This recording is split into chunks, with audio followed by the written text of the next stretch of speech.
How to become a gentleman villain. At the cell, Knox said, "Shoot, I guess Duke Crepin's judgment was correct, even though he wasn't fully developed on a technical level. To have that ability to respond in that level of battle proficiency means that if he had lived, he could have been a great threat to the Roth-Taylor family." Kadek said, "Definitely." He then thought to himself, and it wasn't just his abilities that were outstanding. The spirit sorcerer, who summoned a spirit with the resolve to burn through all of her mana, and that mage who resolved to take revenge without hesitation. Judging from how he was able to build deep relationships with people of such ability, Ed Roth-Taylor's potential could not have been predicted. They were aware of what a terrible human the delinquent heir of the Roth-Taylor family was. But still, they were curious about why the patriarch would order them to assassinate him. However, they could now make a cautious guess. What if Ed Roth-Taylor, with this much ability, had thought of opposing the patriarch in feigned lunacy after being named heir in order to run away to Sylvania? What if he had been raising his forces here, and he said to Knox, "It's pointless to talk about that now." Suddenly, the guard woke up and said, "Correct. What's most important right now is leaving this place and reporting this all to the patriarch, right?" Kadek and Knox were shocked. The guard gestured for them to be quiet and said, "Shh, don't worry. It's just that there are those who would benefit from the confusion of you two escaping. That's all." Knox said, "You." Dune, holding the keys, said, "I am Dune, decoy of the LT Trading Company." A few moments later, in Lucy Merrill's room, she thought of Ed Roth-Taylor again, beef jerky, or Ed Roth-Taylor. Again, and she said, "You know, Belle." Belle Maya said, "You have 24 days and 3 hours left." Lucy Merrill said, "Kill me." Belle Maya said, "I cannot do that." A few moments later, outside, a worker said, while passing through, a beautiful lady with silver hair said, "Sorry." As she said, the other remarked, enchanted by her beauty. "Wow, so pretty. She sure has a fascinating aura." Kylie Ekney, from a distance, said, "That shiny silver hair." "Ah, I was originally silver-haired too." "Ah, she disappeared. She seems to be around the age of a student, but she isn't. Wonder who she is wearing a uniform. I still don't know so much." "Yes, since there's lots to learn, let's live each day to its fullest. There'll never be another time like this in my life." She was silent for a moment and opened the paper. And she said to herself, I thought I'd be able to meet Tanya immediately after Awfulus Hall was retaken, but her whereabouts are unknown.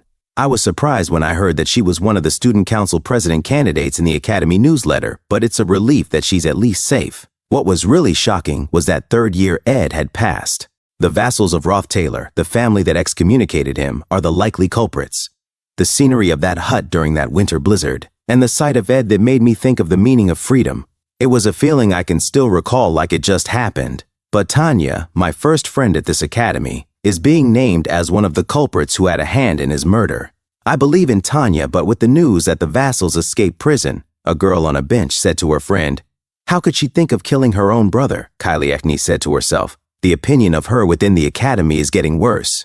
The atmosphere of the academy after the loss of Ed is quite dark and gloomy.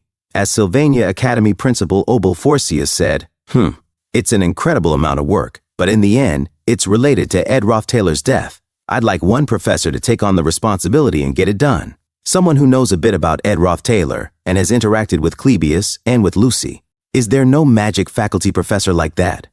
The professor said, There is an assistant professor." Sylvania Academy Principal Obel Forcius said, "Assistant Professor Claire." Assistant Professor Claire without rest said, "Whenever there was this much work, Ed was always so helpful. Arg. You really don't know what'll happen in life." Clebius Nortondale said, Yes."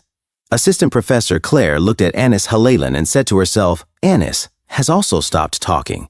As Anis Halalan said to herself while her eyes formed tears, it was a short meeting that never would have borne fruit. This pain that's filling my heart. But I'm okay.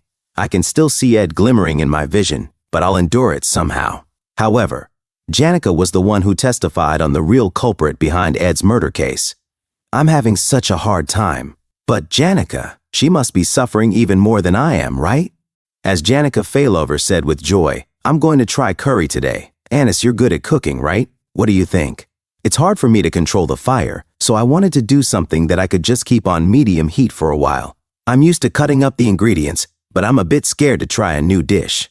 Anis Halalan was shocked after seeing Janica Failover enjoy, without grieving for the death of Ed Roth-Taylor. Janica Failover continued to say, maybe not. We've only really eaten hot food recently, right? But it's not good to decrease your vegetable consumption, so maybe a salad. Huh? Suddenly, Anis Halilan hugged Janica Failover tightly. And she said, "Wake up, Janica. He's gone now. He's dead. You have to accept it."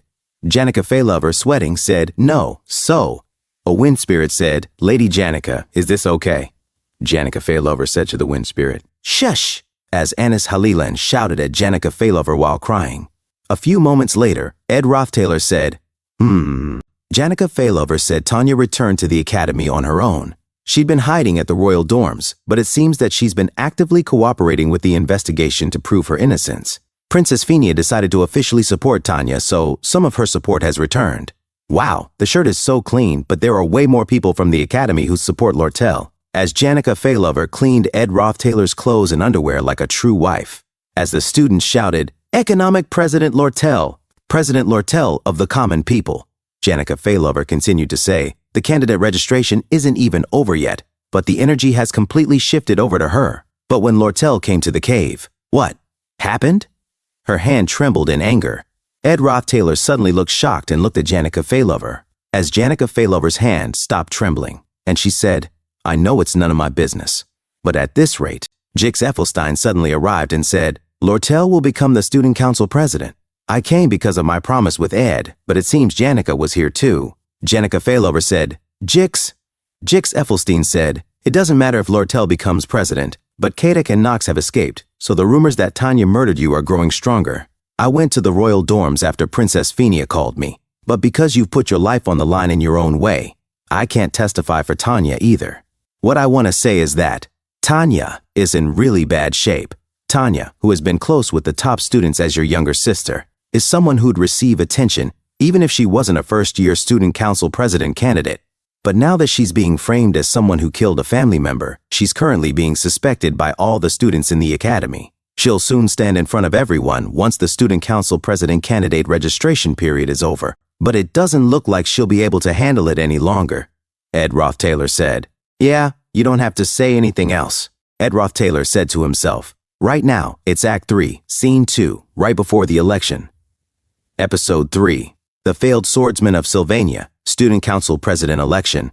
According to my memories, this act doesn't have a single fight scene and is a scenario to clearly show all of the relationships the protagonist has built. Up until this point at the academy, normally Taylor would actively support Princess Phinia since she was the one who chased Ed Rothtailor out at the beginning and saved him. Of course, it's not like he's meeting and persuading all of the students one by one. Because the top students in each year have a large influence on the students, he goes to convince the top students who he has a relationship with. Lucy, who doesn't vote because she's lazy. Janica, who wants to give everyone a vote. First-year Wade, who is on the princess's side. And fourth-year Dorothy, who supports Tanya. They are the ones that can't be convinced. The ones that can be convinced. Magic faculty, first-year Joseph Alchemy faculty, first-year Claude Combat faculty, second-year Clebius Alchemy faculty, second-year Alvira Combat faculty, third-year Drake Alchemy faculty, third-year Adelante Combat faculty, fourth-year Deke Magic faculty, fourth-year Traciana, the two top students from each year, a total of 8 people. In the elections, as long as you can get 5 of these 8 on your side, you can win. Winning the election like this, Princess Phinia became the president, and Taylor obtained the necessary power of the royal family, who became his biggest supporting force until the end. In the 4th act, he especially needs the royal family's power to go against Crep and Roth-Taylor, as well as during the battle against the final boss. Maintaining the flow in a scenario like this is a matter of life and death. Although at a small scale, it can be a weapon for your own gains, it's the most assured way of guaranteeing your survival in the great trials ahead. Although the smaller aspects have changed a lot, I need to make sure the overall flow for the future is consistent. Princess Phinia must become the student council president. If I just hide like this, the opinion about Tanya will continue to get worse. In order to prevent Lortel from becoming president, Princess Phinia might actually decide to run. It might be better to secretly let Princess Phinia know that I'm alive and convince her to run.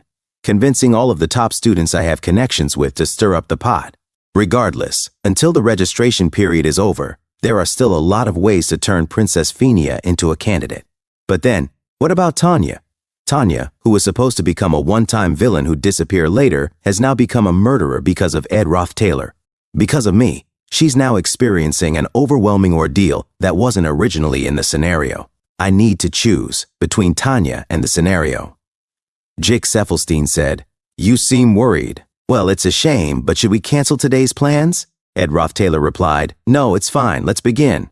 As Jake Cephalstein unsheathed his sword, he said, "I need to confirm the results of training all this time, and I have something I want to check as well." Ed Roth Taylor held his dagger and said, "When you have a lot on your mind, it's good to get your body moving." Jake Cephalstein grinned. "Thank you. I haven't had a proper opponent to face recently, so I've been itching to work up a sweat. This should be good." Ed Roth Taylor nodded. "Yeah." He thought to himself, both of us decided to do a little light sparring. The two of them stared seriously at each other, ready to begin.